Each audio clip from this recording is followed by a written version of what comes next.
Welcome to Season 2 of Adventure Tourism, the podcast where I talk to people in the RPG industry about the adventures they love and why they love them. I never intended for this podcast to have a 2-year break, but here we are.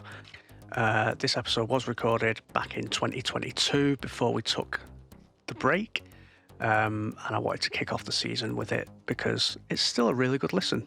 So I'm going to kick over to myself and my guest from 2 years ago. Enjoy.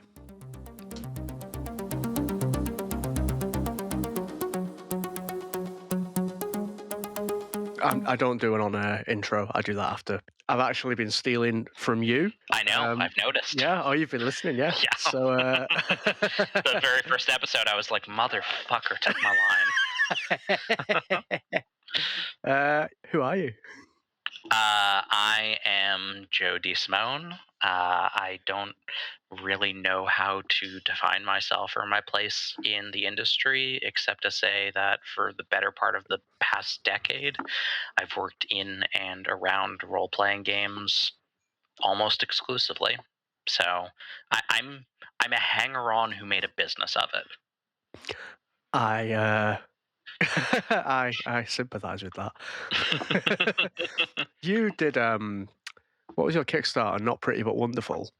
Yeah, so that's probably the thing that most people of the modern era would know me of, which I need to get back to. And if you're a backer, I'm sorry that that's kind of flatlined in recent months. But yeah, so Not Pretty But Wonderful is currently a video podcast series of interviews, much like this, but with less of a focus, which will eventually be transcribed and edited into a digestible form.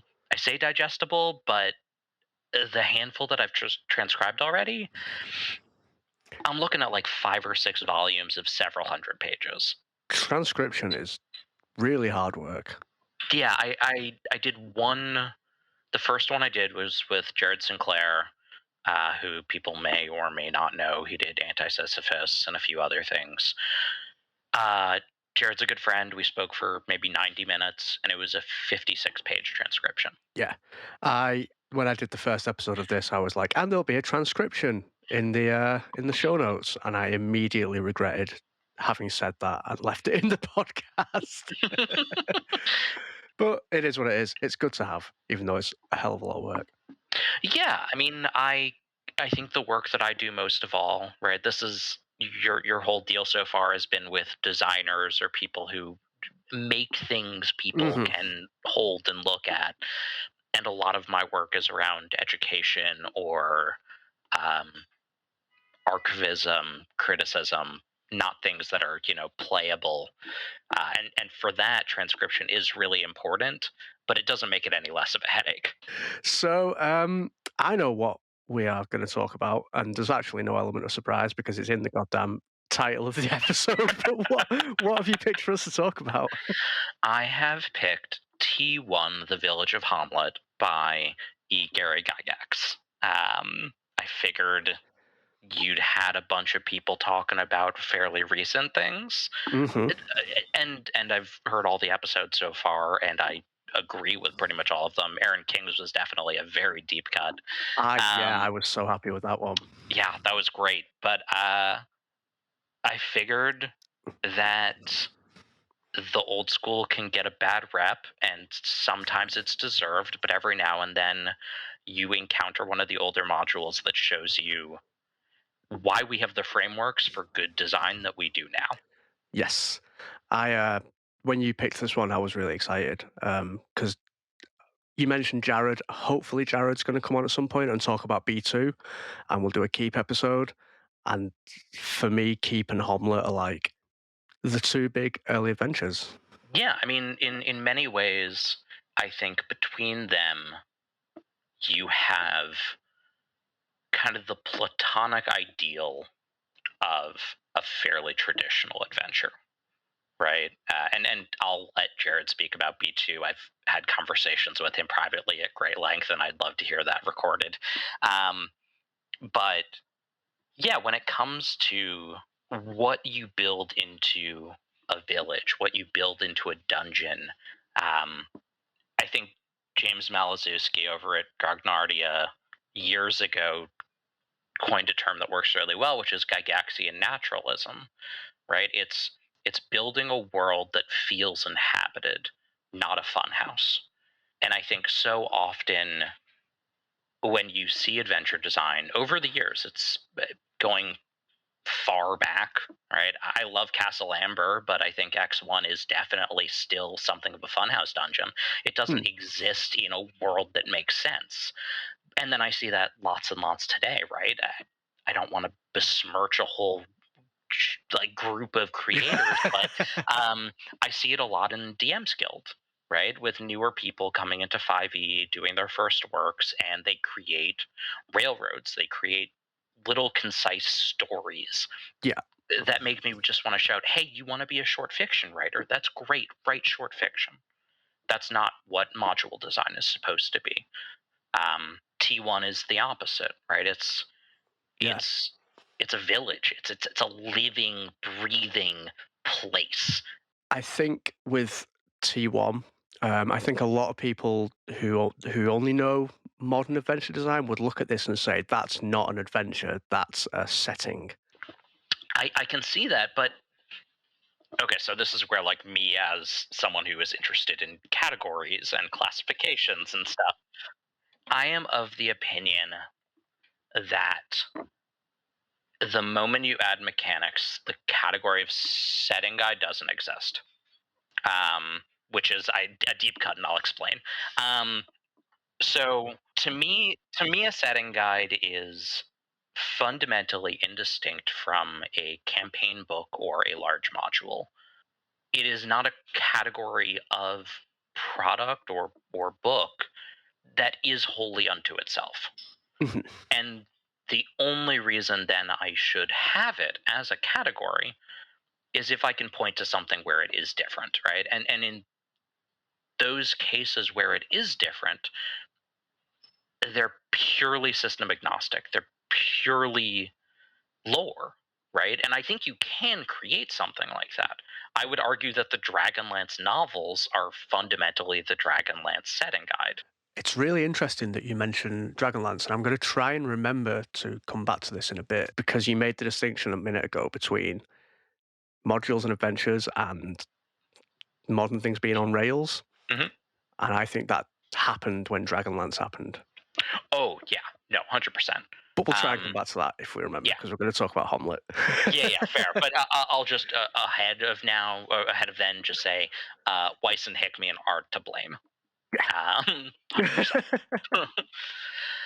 But yeah, so T1 originally comes out in 1979. It's one of the really OG modules in the history of the hobby. I mean, there are a handful that come before it, but not too many.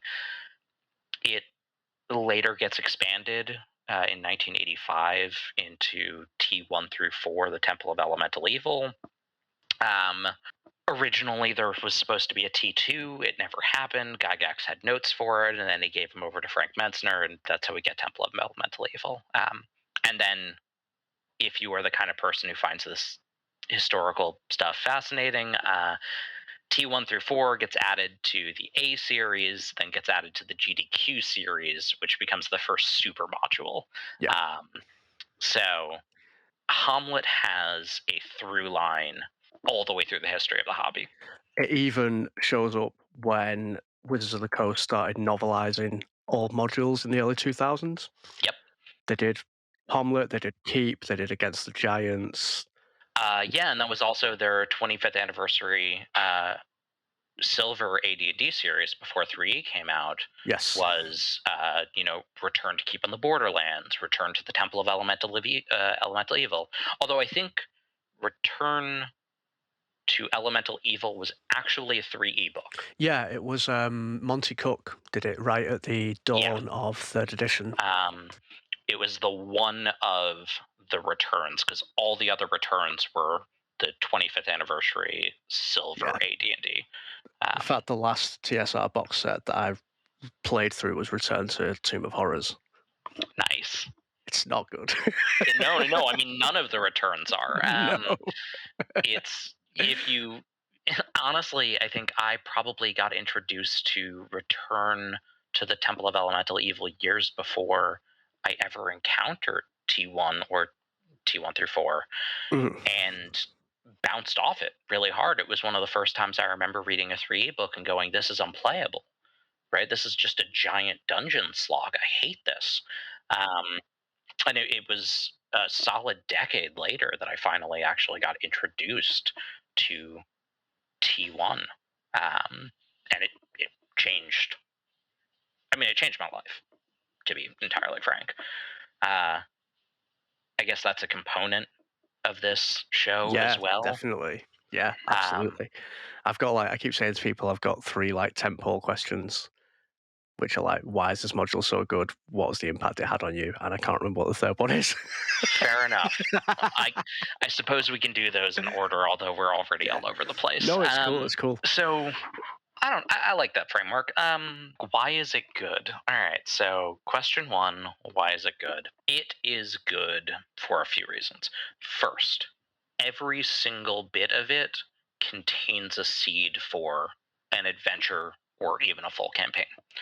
Um, it is, I think, the highest mark for me personally of a module that at any point a player can diverge because I have given them a hook that is where they actually want to go. That they never feel the need to get back to the good stuff, that they never feel the pressure to get back onto the story the author has spun. Hamlet succeeds at this better than 99.9% of the extant output of this industry. I'm talking, when people think, oh, what's a really good D66 table or whatever, right? Like we use random tables a lot in the modern day. I think starting probably with the OSR and kind of it's filtered through to everyone now. But my problem with random tables is often that they don't give you enough, right? Yeah. I was having this conversation the other day that for the most part, if you write 20 entries, 3 are going to be good and you should drop the 17 and you should just make those really rich 3. Yeah. Just write 3 really good sentences and drop the rest Yeah. of the table. Every single paragraph in Hamlet, from beginning to end, is to me that. It is an item on a table. It is, these people buried 73 coins in a tree trunk. Why? That could be a whole. What's the backstory there? Oh, the old man served in the militia. It's a one line throwaway for a single guy in a town in a building that doesn't particularly matter. But it's mentioned that he doesn't want to talk about anything related to combat. Why? What happened? Was it part of the combat that destroyed the original Temple of Elemental Evil? Was it something else altogether? It is as dense with story seeds as I think a module can be before crossing that line into being unparsable. So that's one. That's the Yeah. first thing that I will say. Like if you want to take lessons from T1 or really from any good 1E AD&D module, that's going to be a component of it. Two, it's a living, breathing place, which I brought up before, right? Gygaxian naturalism. And going back to the whole setting guide, campaign guide, right? Like, I think there's often this perception, and has been for years, that a living, breathing place looks more like Monty Cook's Tolus or something like that, right? Like a 2,000-page book detailing a single city. And yeah, there's a level of verisimilitude where I guess you could do that. That's not actually necessary, right? What's necessary for a place to feel lived in is the sense that these characters exist independent of their interactions with the PCs. Yeah. And that's no mean feat, right? Like it's one of the hardest things I think really to do, is to give characters who feel real. Yeah, because you look at a lot of modules, even from this era, and they're full of characters who are encountered always in the middle of doing something. Like the PCs are constantly just like walking into a room as the people in it are in the middle of doing whatever it is they're doing, almost like they've been waiting to be discovered. Like I often call it, I often call them like diorama dungeons. Like everyone is just kind of placed, waiting to be seen by the PCs, and they aren't living lives that exist outside of the actions of the PCs. And Homelet is not like that at all. Yeah. Homelet doesn't care if the PCs ever find it. No, I mean, I think, it's a totally different module, totally different era. But one of the reasons I think that people so loved Deep Carbon Observatory when it first came out was something very simple. It was that it told you what would happen if you didn't interact with the module. The sense that the PC's involvement is not an inciting incident, is not the driving cause of the action, that you are fundamentally coming into a situation already in play, Yeah. right? And I think this is one of the things that I learned running weekly games for kids, which was how I really started on a daily basis being involved with analog games. Was kids think that what they want is to be the hero, and actually that gets old very fast. What kids want is to live in a world that they can influence, because that's the thing they're actually lacking in their day-to-day lives. They're lacking the ability to influence the world around them. They don't have to be the hero. They don't have to be the villain. They're very happy to just be a person who has an impact of some sort. And in order for that to be the case, the world can't be purely responsive, right? It's also a thing that we know from old school MMO design, right?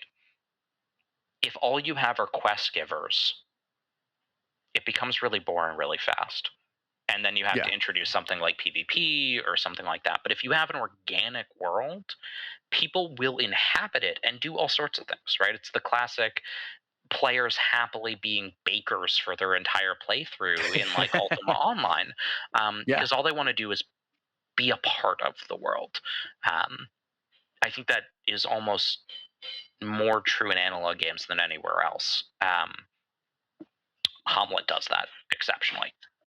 It's like when people talk about, there's that old standard of like, oh, we played D&D for 6 hours and we spent the whole session wandering around town talking to people, shopping. We never rolled the dice. Yep. That's that urge, is to Yeah. just immerse yourself in the world. And that is, I think, for most people, at least most people listening to this, gonna be a better play session than a really, really crunchy 6 hour tactical combat.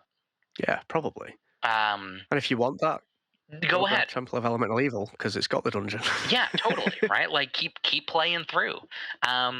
You'll get there eventually, but as a thing to situate you in a world that then says, "Hey, go do what you feel is right," and that provides you hooks for any set of interactions you might think to have with this world. Again, I don't think there's certainly not a module of this era. And frankly, I don't think there are many modules, period, that get to it as. Zarkov is good at Yeah, this kind of module, stuff like Thousand Dead yes. Babies and Gnomes of Gnomes for Levnek. Levnek. Um, yeah, Zarkov is one of a handful of people I think is the legitimate heir to like Gygaxian naturalism. I think a lot of them come out of the G plus era. Yeah, that would make sense. OSR. A lot of people who go a completely different way also do as well, right? It's not that that was a place where only that school of thought came, but I think there was an appreciation for that, right? I think, and I think historically as a response to how far we got away from it in the D20 era. Yeah. Something I find really interesting about Homelet is that, and it kind of ties in, it has to tie into what we've just been talking about because otherwise my brain wouldn't have gone there. I think a lot about how we don't have a huge amount of like artifacts of play from early D&D. We don't have a lot of like records of what play actually looked like. And we know that like there was a shift. Whereas like modern D&D is very much like quest based, like we're going to sit down, we're going to play an adventure, this is your goal. We know that early D&D was very much like you are people in a world and you are going to make your own fun. Mhm. And I was realizing as I was reading Hommlet that actually the artifact of play is in the module itself. Yeah, Because it is. Hommlet says explicitly, for people who haven't read it, that it was written as a way to introduce new players to the world of Greyhawk without having to know everything about Greyhawk and what had gone before. And there's a sentence in it where Gygax says something like, we played this campaign, and then he says something like, the situation and the surroundings have been altered because of the actual experiences that we had at the table, but we've rolled the clock back, and we're not going to show you what we did. Maybe I'll write about it in Dragon Magazine at some point. Yep. Go and figure it out for yourself. And looking at these early modules as an actual artifact of play has really changed the way I read them, I think. Because they're not, although they're printed for publication, especially in 1981 when we're 10 years into D&D, something like that.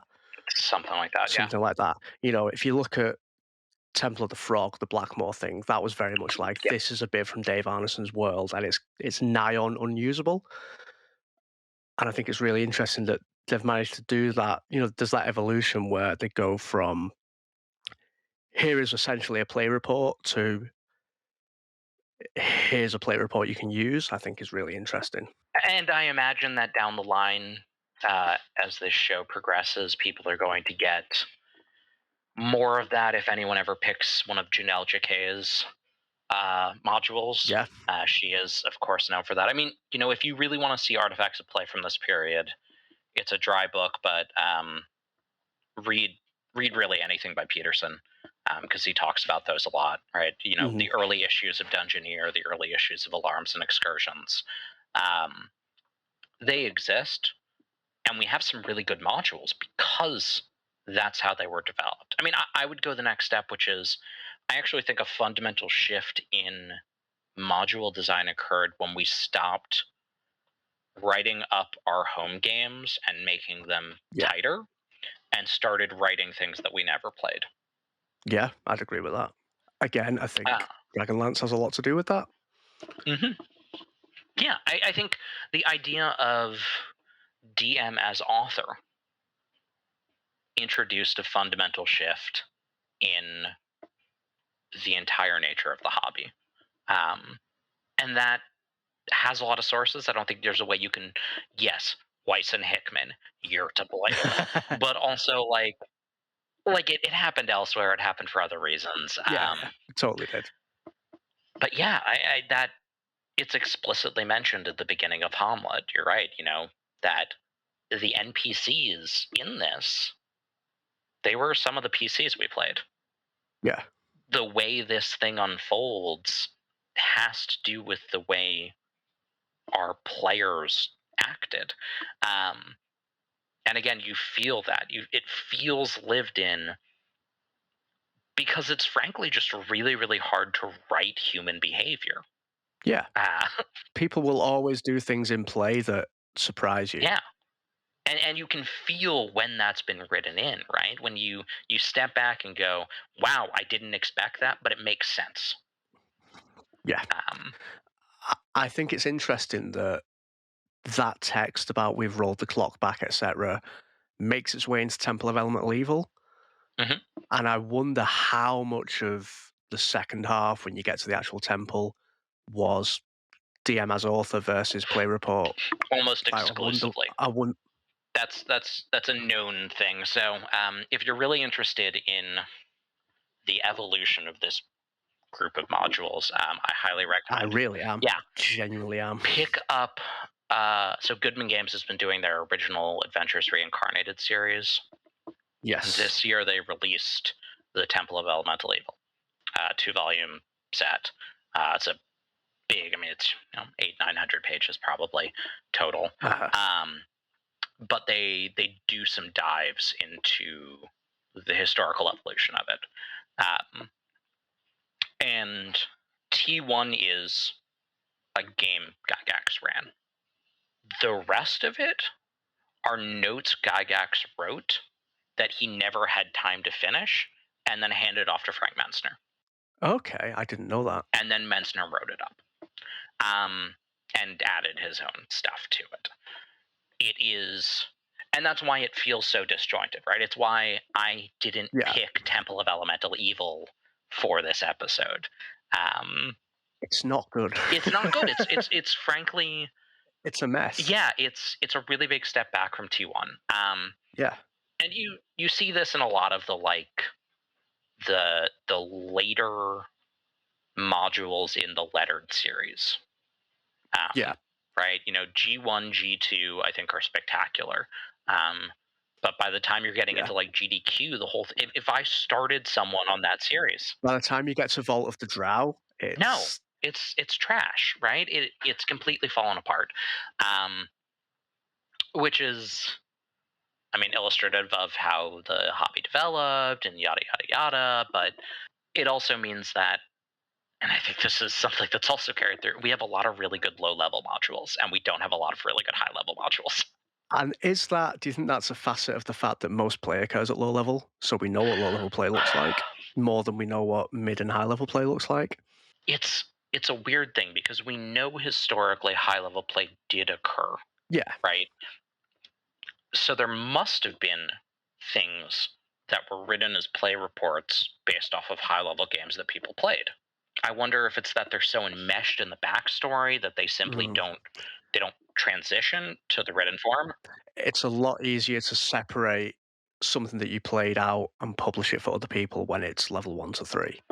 Yeah, I think so. I mean, I think that's why, you know, Nura took one of my other choices, which was Sailor Sun Starless Sea. But, you know, speaking of DCC, a game that I genuinely love and love the work Goodman does, their best modules are their funnels. Not just Yeah, because funnels are good, but because by the time you're hitting high level stuff, it's so difficult to write in possibilities for all the optionality that high level play introduces. yeah. Once you hit like the point where you have a 5th level caster who's casting fly on people, Hmm. it gets hard to write for. And once you Yeah. get divination magic, you have to start doing stupid things like this location can't be scryed. I mean, hell, look at Wish, right?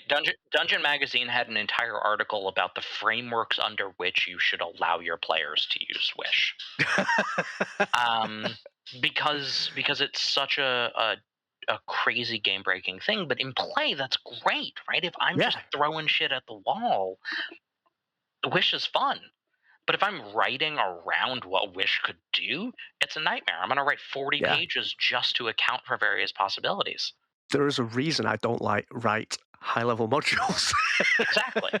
Um, so back to T1, back to T1, Yeah, because back to T1. No, as this is a fun tangent, don't worry. yeah, no, and I think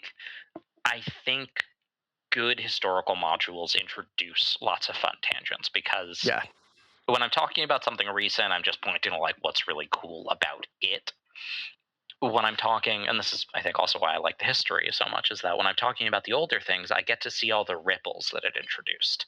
yeah, Um, and I think that's another thing that like although we moved away from it, I think a lot of people who don't necessarily know the history as well will have noticed in the past few years that we've come back to a place where railroads are frowned upon and have probably seen a shift from, if they're roughly our age or a little younger, um, a time when all you got was railroads yeah, to now sandboxes being back in vogue, and understanding that that's not a recent advancement, right? That's a cyclical development. I think changes how we perceive ourselves within the hobby, right? We are people caught in cycles of thinking. Um, and when you go back to the very beginning of them, you can kind of see what they look like when they're first taking form. And I think that's another reason why I chose T1 is that beyond it independently just being very good, by seeing the origins of sandboxes and seeing kind of this platonic ideal of what they look like yeah. gives you a really good grounding to develop your own off of it. right? It's so difficult to point a new designer or even an established designer to a broad concept of what good looks like. Yeah, because it's, as well as being hard to pin down, it's so subjective. Yeah, but I can say, hey, if this is roughly what you're going for, right? You want paragraphs that are both relevant to the module at hand and adventure seeds unto themselves. Yeah. If you want something that's fairly trad fantasy, but could go elsewhere, that points to just off the edges of the map there being more wondrous things.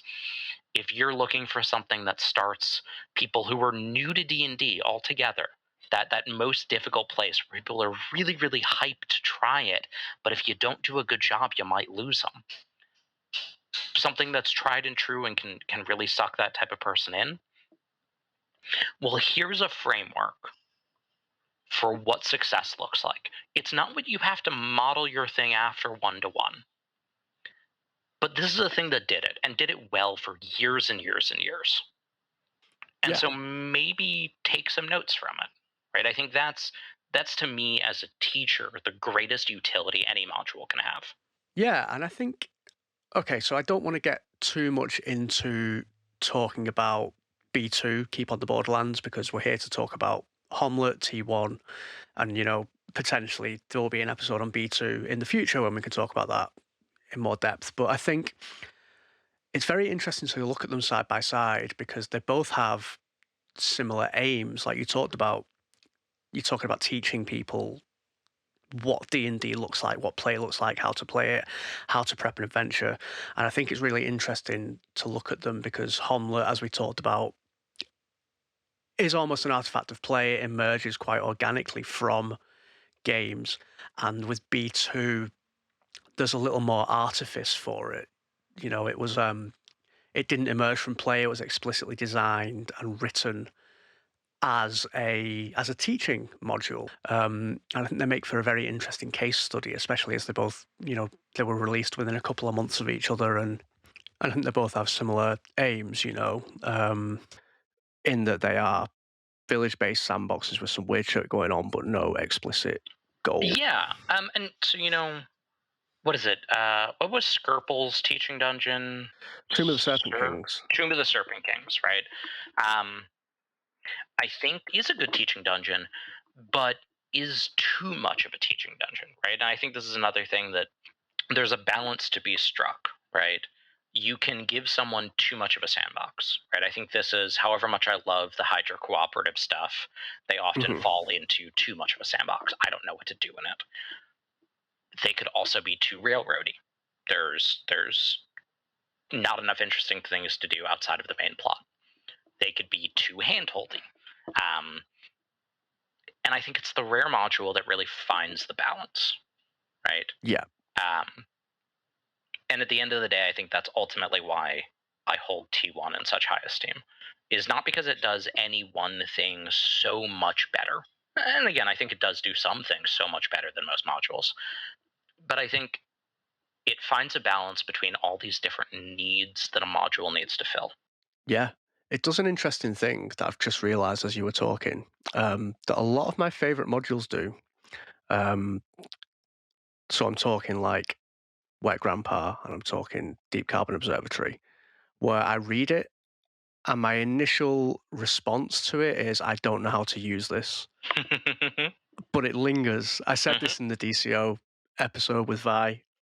It's one of those things where I keep coming back to it and being like, and slowly my brain is like, no, this is how you would use this. This is how you would use this. And by the time I actually get it to the table, I almost don't need to look at the module because I've internalized it. This is why I think Crypts of Endormancy, another one that I could Crypts have picked, is a fantastic module. right? Same reason.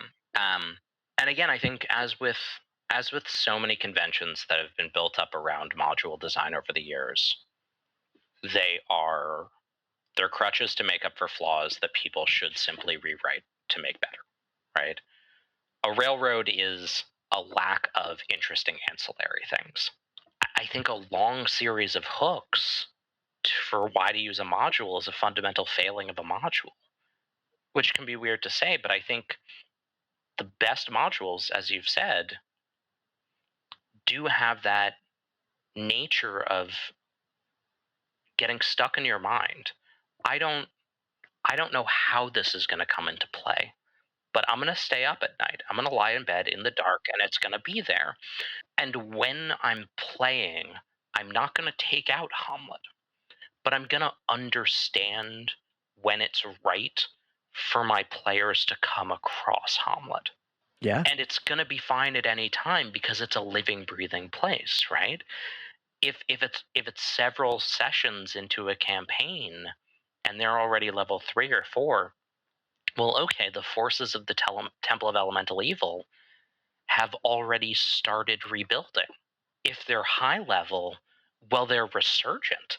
And now we have to deal with the temple coming back and retaking over the land. Because I know how these things will evolve, because the interplay of them makes sense, I don't need a hook to tell me how to get them there. Yeah. And I don't need 20 pages to tell me how to adjust it. And there's enough going on once they're there that they will find something to do. Exactly. In the same way that if I were to pick up a person, a living person, and plop them down in a city somewhere, they wouldn't have to be given an itinerary of the interesting things to do. Maybe they might like that. Although saying that, there's a whole market of rough guides and Lonely Planet guides. There really is. I mean, there are tour buses and there are all sorts of things, right? There's definitely an Yeah. appeal to that. But at the end of the day, if I picked you up and placed you down in Midtown Manhattan, it might be disorienting, but I'd figure it out. you'd figure it out. You'd be able to interact with it in a way that made sense for you. Yes. And that's the thing we're trying to simulate, without it becoming overwhelming, right? Yeah. I think Tolus is the far extension on the other side of this. I don't need 2,000 pages to tell me how to interact with New York. I need 20 pages of highlights, and Yeah. that's it. So I usually ask people, how has this impacted your work? And I don't know if is that a relevant question for you, given that your work is more on the sort of archival, educational side of things than on the creative side of things? The way it's impacted my work, so it's probably most impacted my work as an educator because it's given me a very rough and fundamental framework for what I'm trying to impart to students in terms of not only what good adventure design looks like, but also what good GMing looks like, the tools that are important for them to build, what a good play culture looks like, right? If a living place is presented to you, there is both a disincentive to be a murder hobo, and there are legitimate ramifications that don't feel punitive to being a murder hobo. And that's a really big thing for me dealing with adolescence. If I give you a railroad, you're just going to kill things and it's going to break the whole thing, and then I'm going to have to come up with some BS excuse for why the town guard comes and locks you up, and it's going to feel fake. It's going to feel Yeah. contrived. But if in the very little that I give you about these people makes them seem real, like they have interpersonal connections, like being a murder hobo has an impact beyond just you getting locked up, it just changes how you play. That's a really good teachable position to be in. From the other side of my work, this was the module that first got me interested in the early history of the space. Yeah. Unlike you, I was never an AD&D player when I was a kid. Mhm. My first game was Delta Green when it pretty much first came Cool. out as a 5th edition Call of Cthulhu module. I was like 4 years old. Not a game for a 4-year-old. The bulk of my adolescence that I was playing role-playing games was really in New World of Darkness stuff. That was my era more than anything. I obviously knew 3 and 3.5, but people didn't really want to play those. Mostly my interaction with that was like theory crafting on the Wizards forums. Um, I did a lot of that. yeah, that was Yeah, like the fun that that game gave me, not so much yeah. play. I had a 2-week long argument with a guy about why trolls don't grow back into 2 different trolls when you cut them in half on those forums. That's And what they then they were got good closed for. down when 4th edition got announced. Yeah, and I lament how much we lost in I that. lost so much personal work on those Yeah. forums because I was a teenager who didn't back shit up. Just tons of blogs, just Yeah, full like years of blog material. yeah. So I took a break after high school. I come back. I'm into like trad stuff. Numenera is the game that gets me back in. I do some kind of post Forge era PBTA indie time. Mhm. I think as many of us did in the early tens. Um, Because none of us wanted to play 4th edition. no, Because we were idiots. 4th edition is great. Fourth edition's phenomenal, and I was too much of a child to understand that at the time. Same. Yeah. 5e comes out, it never really hooks me, but I kind of find a little bit of the edges of the OSR and get interested. And mostly think, oh, well, this must just be like the better version of the crap that was peddled in the early days of the hobby. Because all I remember was incredibly linear and heavy stuff. Yeah. Late days 8 D&D, early days 3. And at some point, I was presented with a copy of T1, a digital copy, not a print, by a coworker of mine at Brooklyn Game Lab, which is where I was teaching at the time. And I remember looking at it and going like, huh, this is like retro design? Like what? Like why does it look like this? Is someone just like doing a callback really hard on the style? And they were like, no, like this is literally from the 70s. And I was like, no, like that's impossible. Like stop fucking with me. No. Gygax didn't write this. Yeah, Fuck off. this is like so much better than what I think Gygax would ever write. Like my mental image of Gygax did Yeah. not fit with this. Because my first exposure to Gygax was in an early issue of Dragon magazine, on the letters page, with an argument about why women should have lower ability scores. And I think that's what so much of the public perception of him as an individual, but also of the early days of the hobby is, right? The worst aspects of Grognards. And I was not immune to that, right? I was a child of the internet age. I knew what it looked like to hang out in user-generated like MMOs with old folk.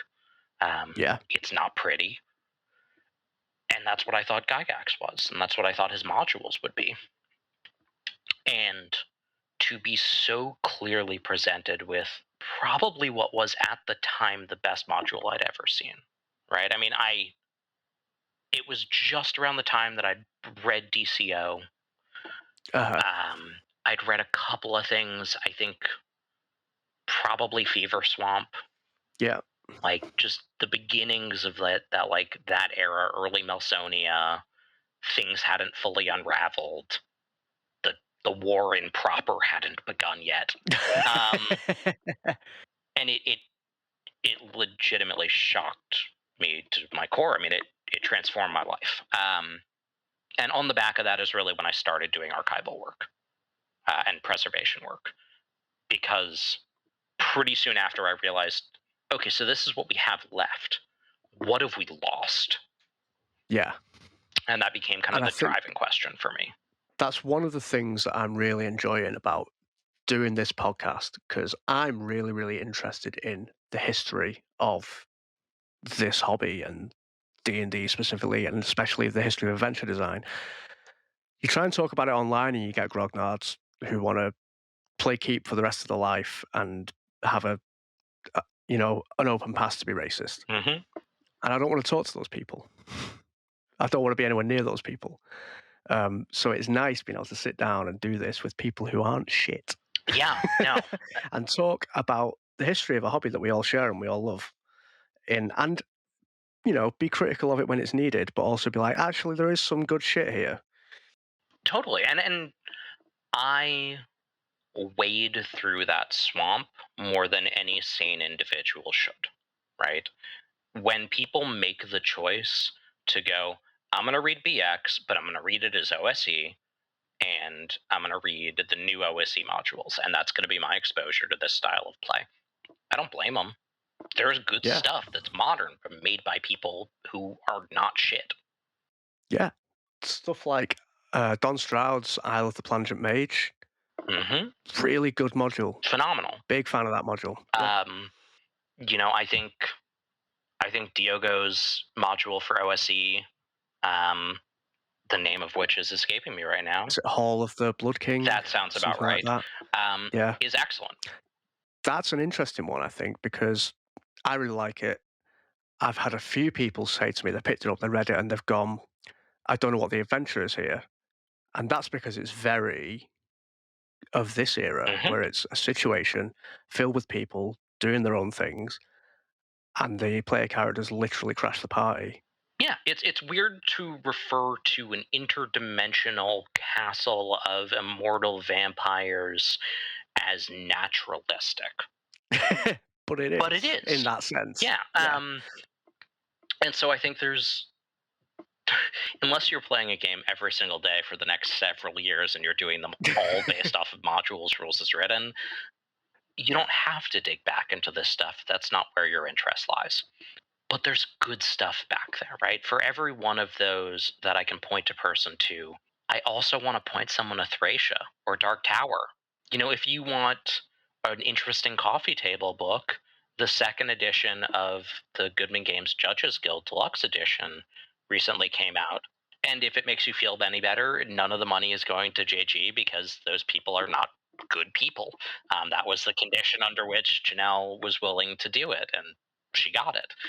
But it also has, reprints for the very first time of the first 6 issues of Dungeoneer, which was the first real zine that included modules and things. There's so much good stuff of that era that I want to point people to. Yeah. But it's very difficult because often, if I give them original copies, right, and you'll discover this if you go and find a copy of T1 for yourself, the text is incredibly small and cramped, and the layout is not good. No. My copy is it's just saddle stitched. My copy, the pages are yellowing and falling out because of the age. It's got pen in it from when I ran it. It's got pen in it from when my dad ran it before I ever was even born. And this is a very good condition copy of Homelet. Yeah, you could sell that for a good deal of money. So I get it. I do.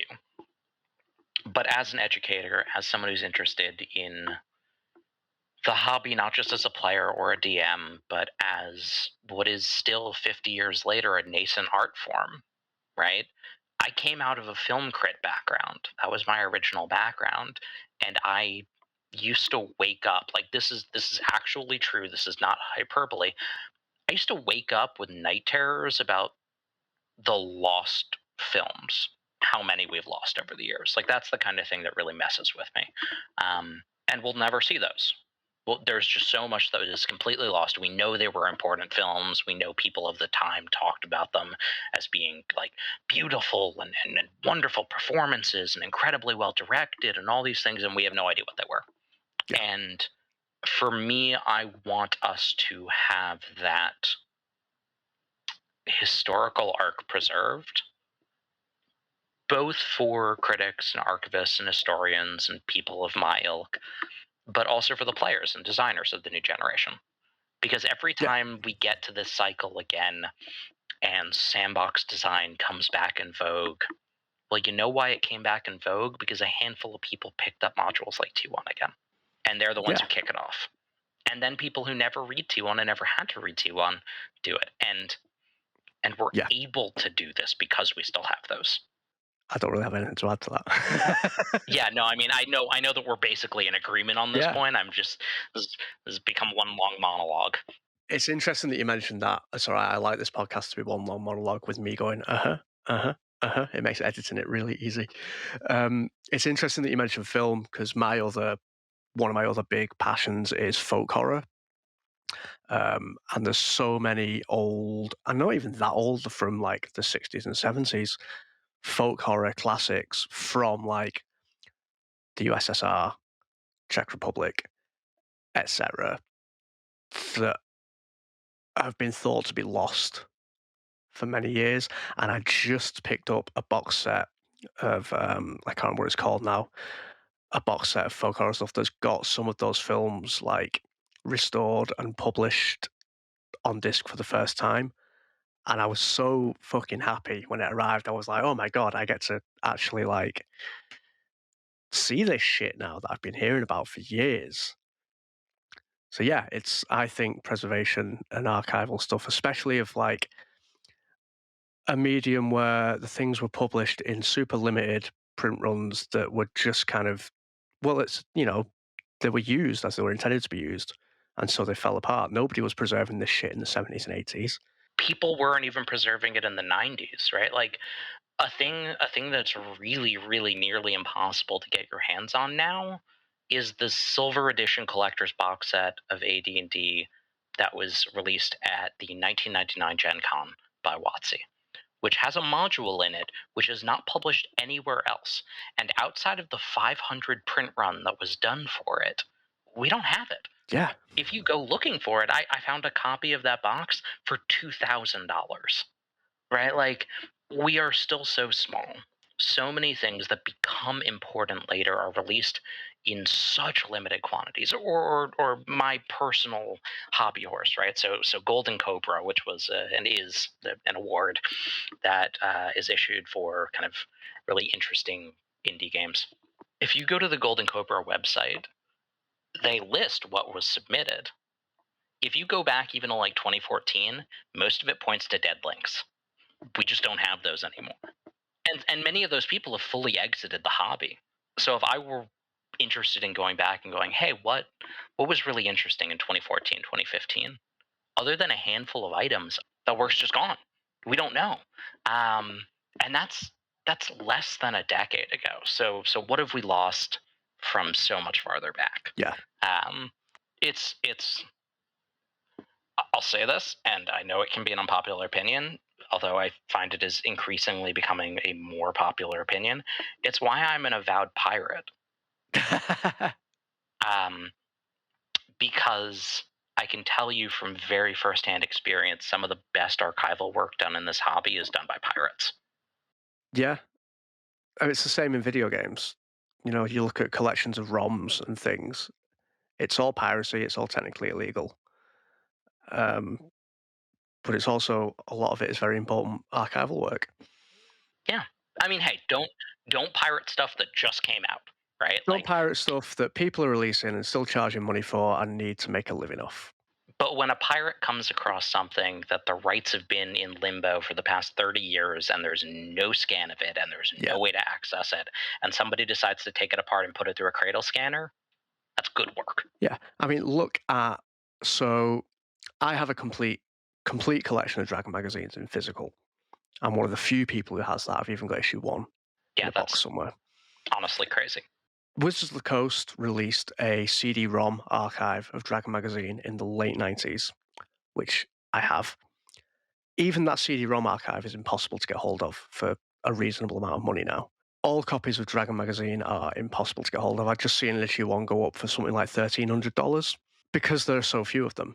Sites like the Trove and An Archive have the full run of Dragon magazine. Hmm. Nobody makes money off them anymore.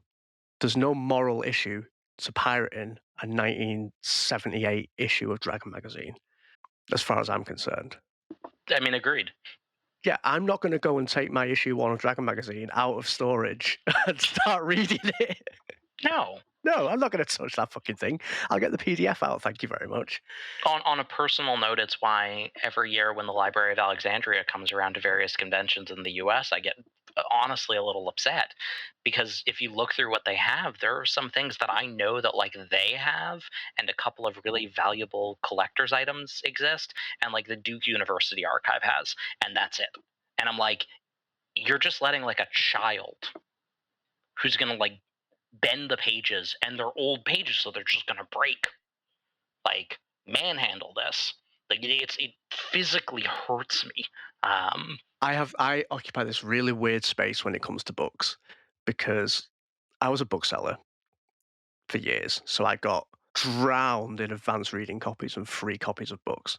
And so my idea of what a book is worth is completely gone. You know, people get upset when I grab a mass market paperback book and break the spine and put it in my back pocket because I'm like, well, books are meant to be read. Mhm. They're objects to be used. But at the same time, if you touch my collection of Dragon magazines with your naked skin, Yeah. I will murder you. No, and I get it. I'm the same way, right? I've never worked in the book trade. I worked for a library in New York that has a really big archive. That's the closest. But Uh, I'm the kind of person who will explicitly buy 2 copies of a book because I'm gonna beat the hell out of one of those. I'm gonna tear that thing to pieces. It's gonna be a piece of trash by the time I'm done reading it for the 10th time. But I want to have one that's pristine because I've seen so many things that are dearly important to me go out of print yeah, and not re-enter print for a long time, if ever. I've been trying to track down. We're so off topic, and that's fine.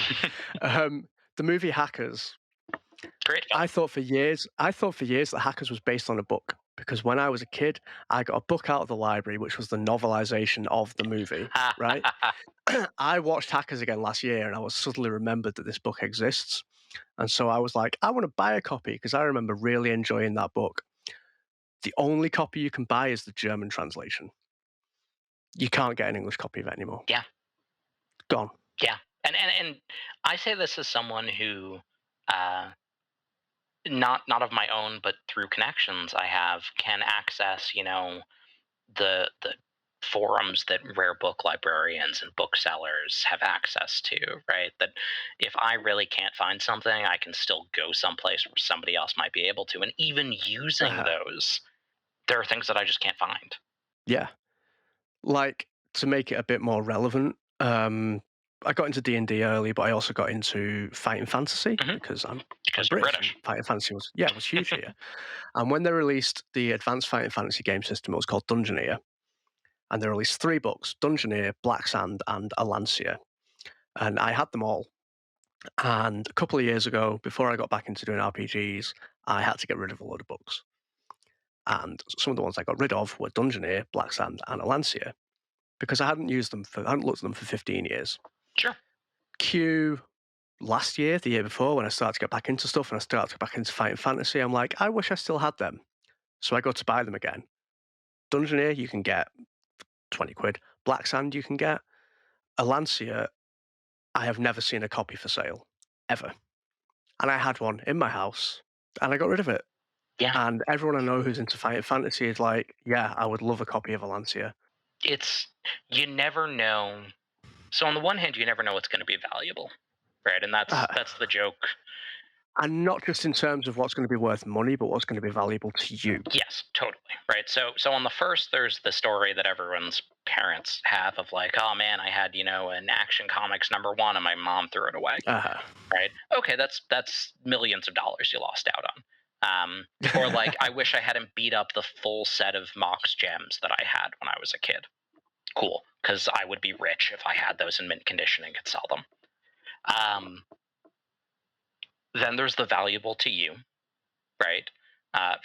For me personally, I was very lucky to be able to find one of the items which was Shaddus Magazine #52, which was Shaddus Magazine was just one of many trade magazines from the 90s, but it would publish adventures in it, and the first Delta Green adventure I ever played was in that magazine. yeah. It took me years to find a copy of it, but I finally did. But then there's the stuff that's important in like a holistic sense, right? That's important beyond money and beyond you and your memories. And we lose that stuff. I'm visibly shaking. I know this is going to podcast. There's no video. I'm actually shaking Joe, right Joe now. is actually shaking on Um, camera right now. So to bring this all back home, right? T1's all 3 of those things. T1 in mint condition is a valuable object. T1 is a personally important module. T1's a holistically important artifact. T1 is something that can teach us about all the other things that are getting talked about in this show, right? When I heard Nora's episode about Starless Sea, I was pissed because that was going to be my first choice. I love that module to death. It's so good. It's so good. It's the there's a reason DCC is my house system now, and largely that is Starless C. Yeah. But we don't get Starless C without things like T1. No. Like, Joe Goodman doesn't start Goodman Games, doesn't start the DCC line. There's a thing that he's trying to recapture when he stops making 4E products and starts making DCC books, and it's what's established in books like T1. And being able to actually point back to that, having that physical object, even if it's a pirated scan. Even if it's a PDF you printed off yourself from Lulu. Exactly, right? That's invaluable for a player, that's invaluable for a DM, that's invaluable for a creator of any stripe. That's why I love this module and ones like it so much.